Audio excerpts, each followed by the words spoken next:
Good morning, everybody, and welcome back to The Walk. Today is Wednesday, October 16th, and yesterday we looked at the pictograph of what all those parts of the eagle represented. We looked at the eagle, the wings, the pinions, the plumage, and the cedar tree.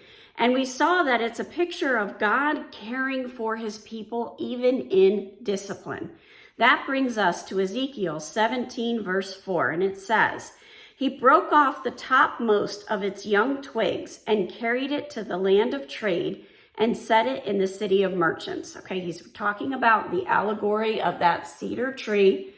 Remember that it can be pulled off in strips and then woven together to make cords so that you can make a strong rope, okay?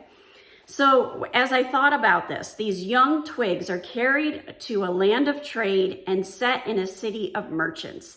Immediately, I thought of Daniel, Shadrach, Meshach, and Abednego. The choicest young men were taken to Nebuchadnezzar's palace to serve. Now, the ESV Fire Study Bible had an interesting note here. It said that these young twigs, this distinction refers to King Joachim of Judah, who was taken away to Babylon. And in the Cultural Study Bible, they had another interesting note that said that transplanted cedars were a feature of Assyrian royal gardens. Several people in royalty transplanted cedars from Lebanon and a series of other trees to their royal cities. This well-known feature of Mesopotamian kings who tended their royal gardens is metaphorically applied to Nebuchadnezzar, who arrived in Jerusalem 10 years earlier in 597 BC. So what's this topmost shoot? King Jehoiakim, sorry, I don't know if I'm saying that right, who after a 3-month reign was carried away captive to Babylon, the city of traders, along with his family, other members of Judahite nobility, and the prophet Ezekiel. Nebuchadnezzar appointed Joachim's uncle, Mattaniah, named Zedekiah, as Joachim's place to secure the loyalty of the throne of Judah to the Babylonians. What does that mean? Nebuchadnezzar grabbed King Joachim and brought his whole family over to Babylon. And then he said, "King Joachim, you're not the king anymore. Now it's Zedekiah."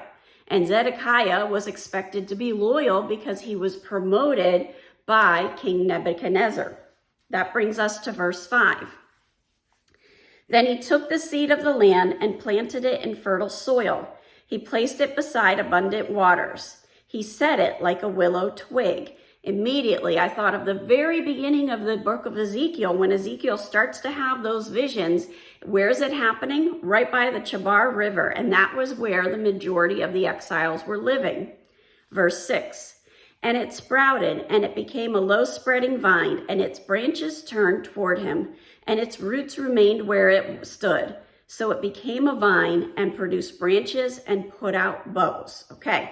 So in this allegory, what all of this is representing is King Nebuchadnezzar has taken King Joachim's whole family off to Babylon, declared that King Joachim is no longer the king. Now it's King Zedekiah, and that Zedekiah is expected to be loyal, and they're expected to thrive and grow. They've been given what they need in order to thrive and grow.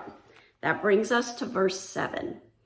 "And there was another great eagle." Now, this great eagle represents King Zedekiah, with great wings and much plumage. "And behold, this vine bent its roots toward him and shot forth its branches toward him from the bed where it was planted, that he might water it."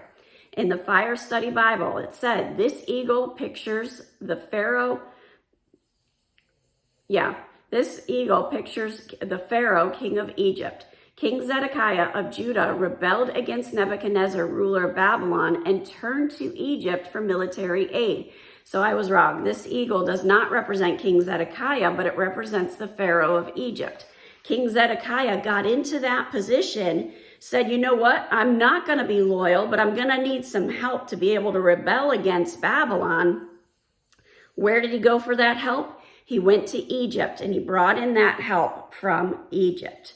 That brings us to verse 8. We're already at 5 minutes, so we are going to stop right here. And I wanted you to, the big takeaway here is we've got to understand what's happening with these royalties and things like that. Just because someone has promoted doesn't necessarily mean that there's going to be loyalty, and we need to be aware of that. Have a wonderful day. God bless, and keep walking the walk.